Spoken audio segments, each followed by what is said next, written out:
Olá, eu quero falar sobre o administrador íntegro. E o que é integridade, então? É a totalidade, a não fragmentação, é o alinhamento entre crenças, palavras e ações, mesmo quando ninguém está olhando. A quem nós queremos enganar muitas vezes, né? Deus é onipotente, onipresente, onisciente, ele nos vê o tempo todo. Então, a ideia é melhorar cada dia, né? A integridade envolve verdade acima de tudo, justiça, consistência e responsabilidade. É a base para uma liderança que edifica pessoas, transmite confiança e glorifica a Deus. Do que se trata a integridade? Um caráter estável, valores firmes que não cedem diante de pressão. Nos dias atuais, o que não nos falta são pressões, né? E o tempo todo nós ficamos à baila aí de ceder ou não ceder, porque o mundo está corrompido, né? E as pessoas não têm muitos valores, não são muito éticas, né? Então, a gente precisa estar atentos. Consistência entre falar e fazer. O que você disser que fará, faça de fato, né? Homens e mulheres de uma única palavra, que não muda de acordo com a situação. É ou não é? Transparência e responsabilidade. Admitir erros, buscar correção e prestar contas. Ou seja, humildade, né? Errou, errou, acertou, acertou. São coisas bem distintas. No serviço, né? A liderança como serviço e não como domínio. Ninguém é dono de ninguém, né? Então, é necessário reconhecer falhas, olha só, ajustar ações e ensinar como exemplo.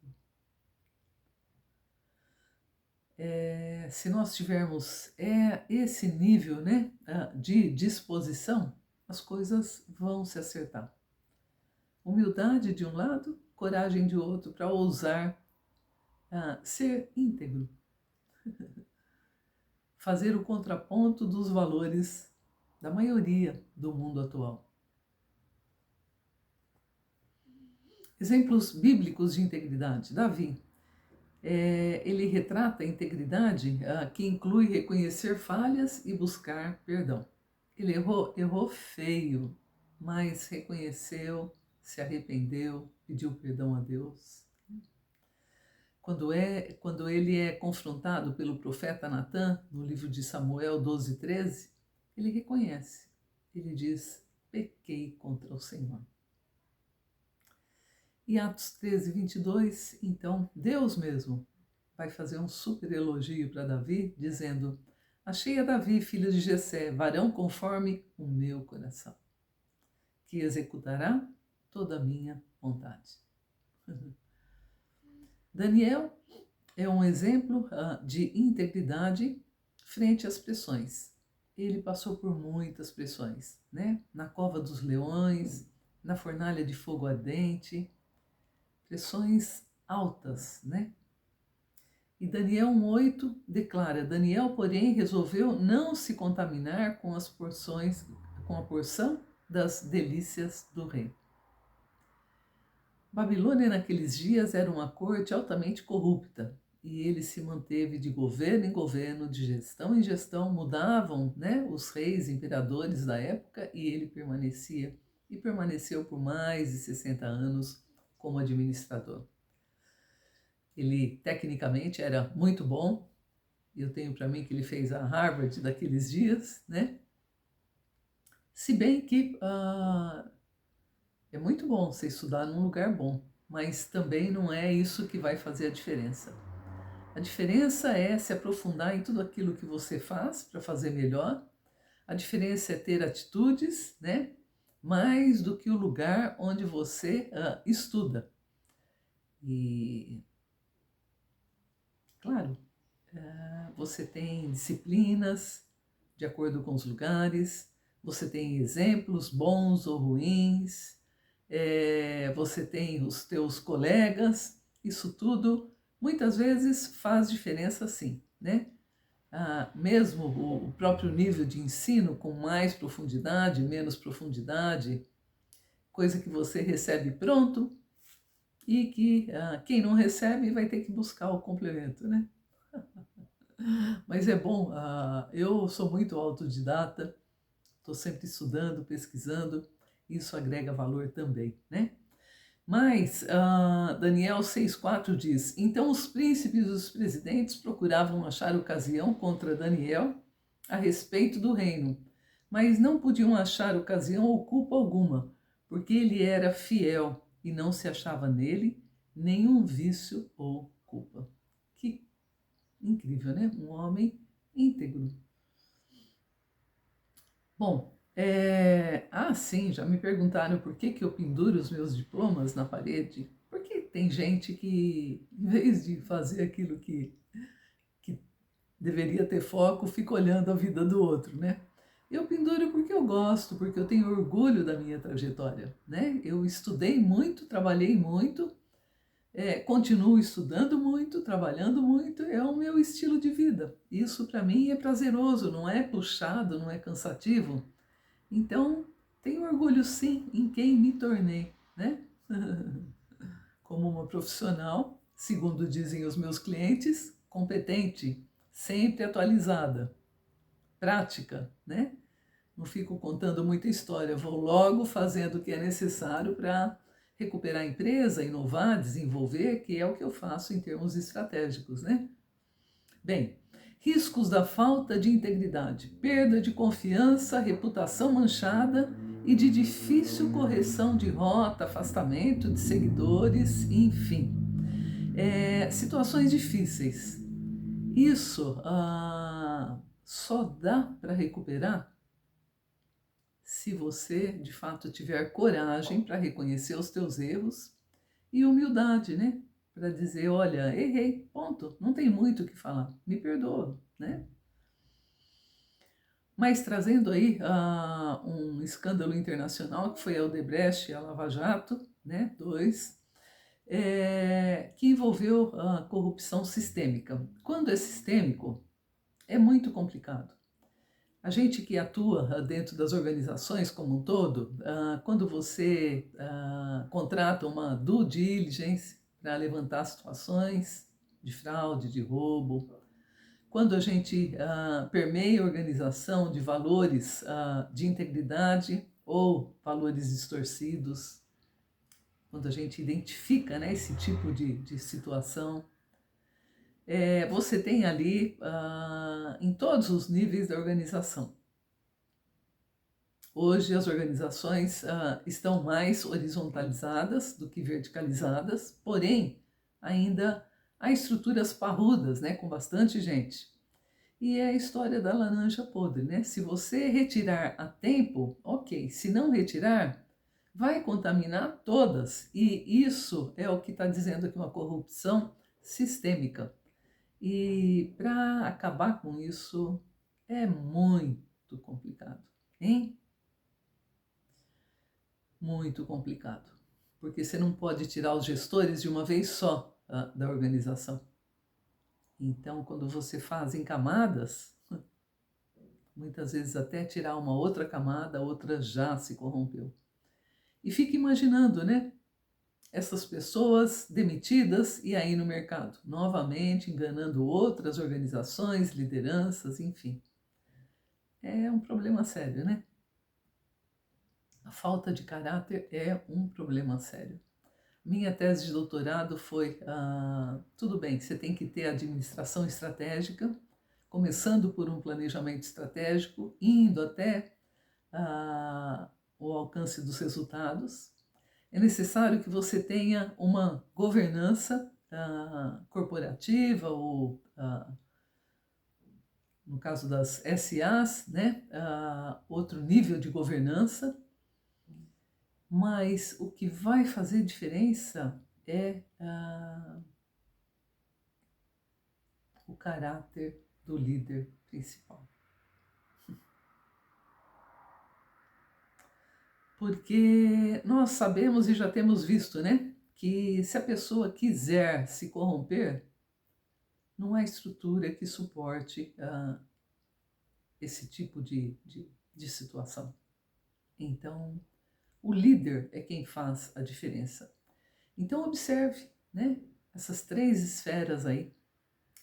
Mesmo hoje com ESG, com governança, há corrupção nas organizações, infelizmente.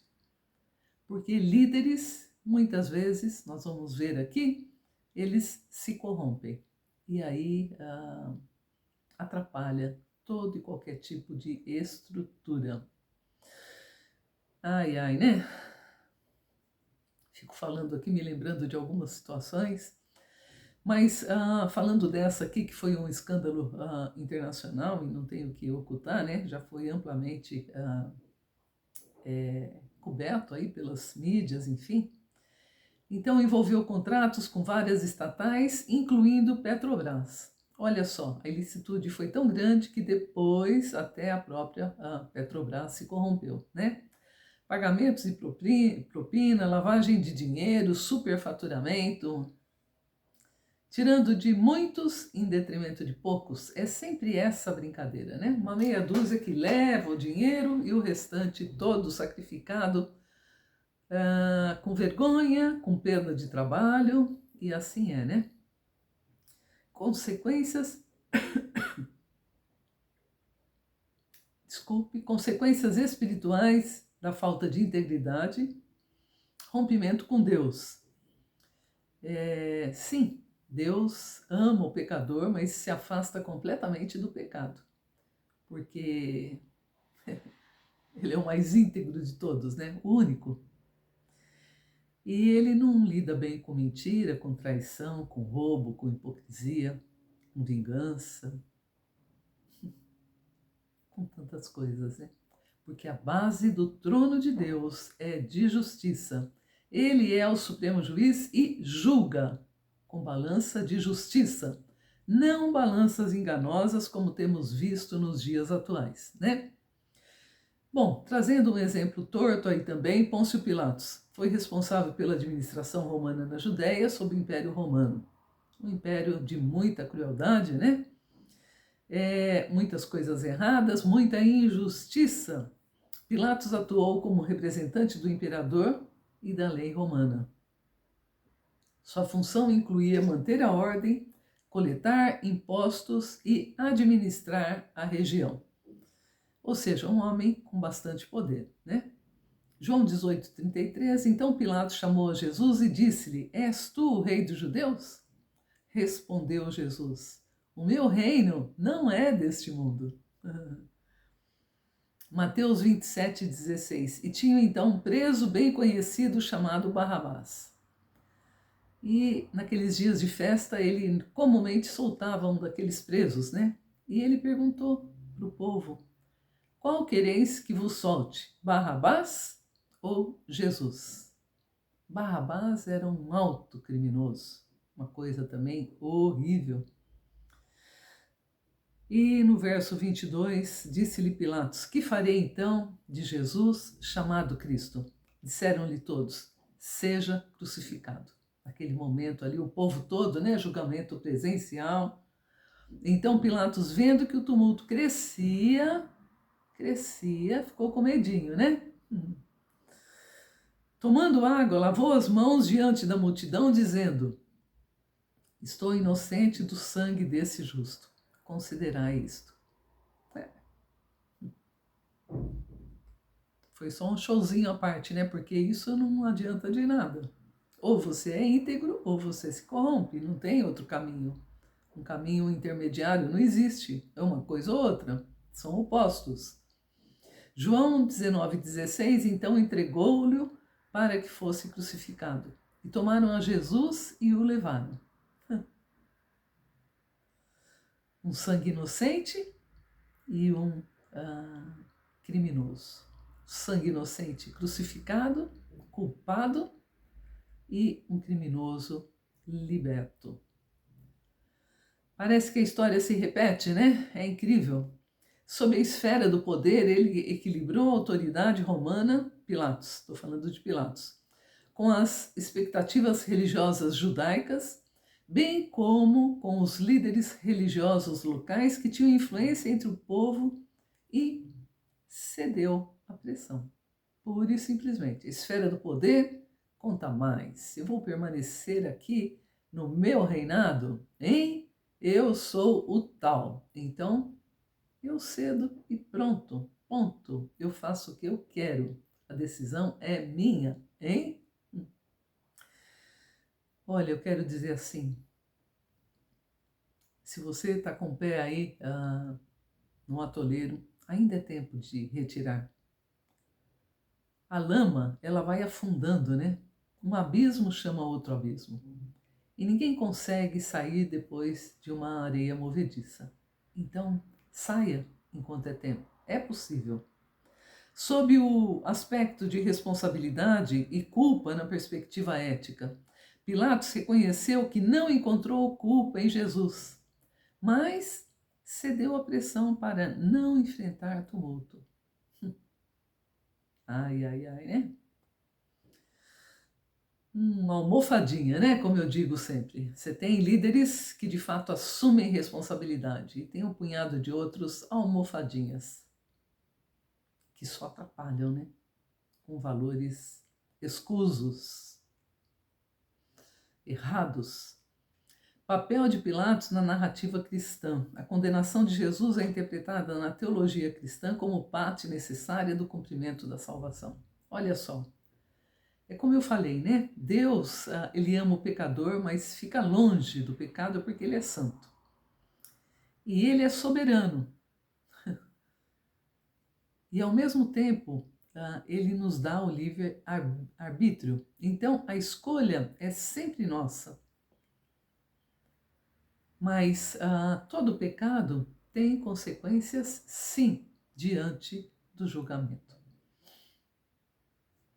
Sobre o fim de Pôncio Pilatos, nada se sabe ao certo, exceto que a sua carreira acabou com queda, né? E assim é o fim de todo aquele que se corrompe. Fins trágicos, de perdas, de danos, muitas vezes até de suicídio. A pessoa, na hora que cai a ficha, ela se desespera, mas aí já é tarde, né? Como aconteceu com Judas e acontece com tantos outros poderosos. Então, de novo, né? Tudo vai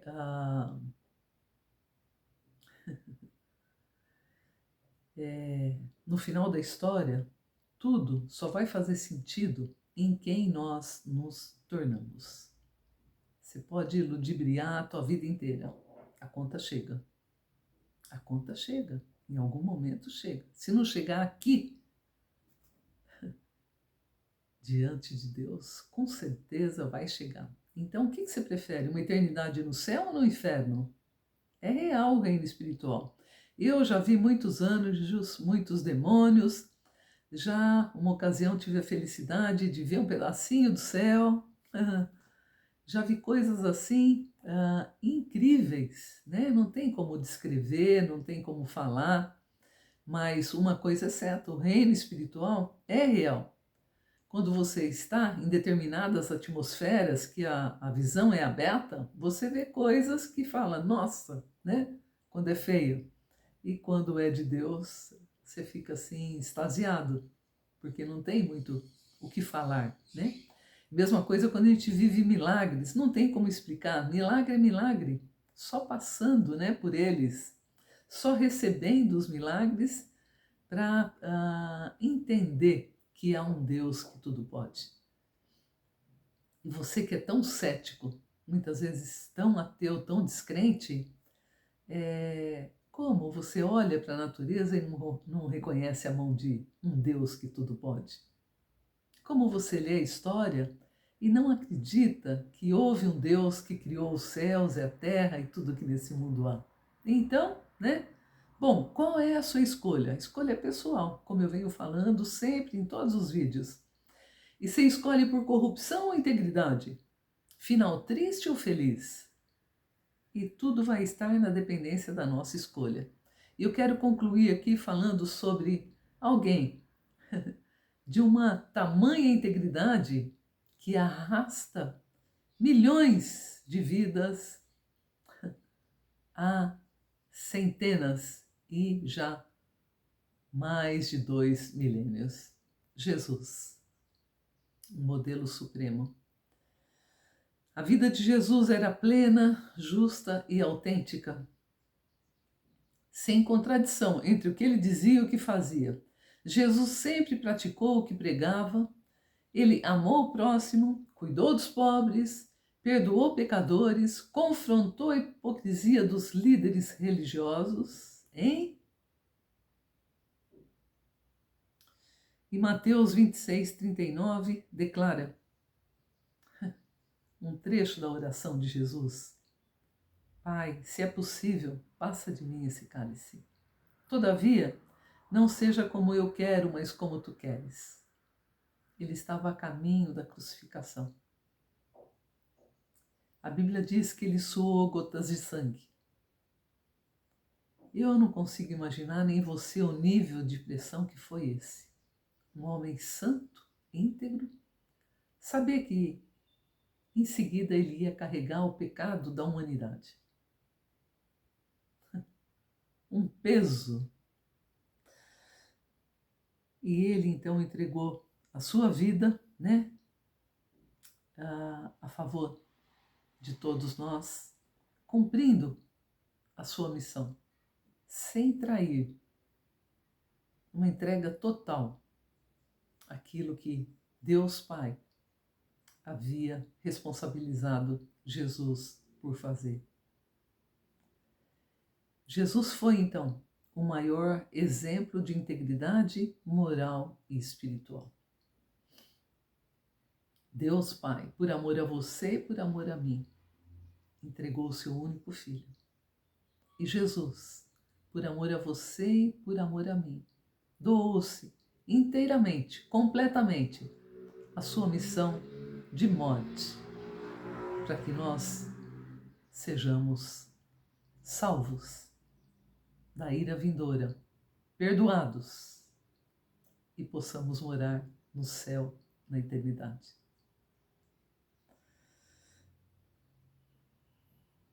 Há uma saída assim: entregue a sua vida a Jesus e só Ele tem o poder de nos aperfeiçoar a cada dia.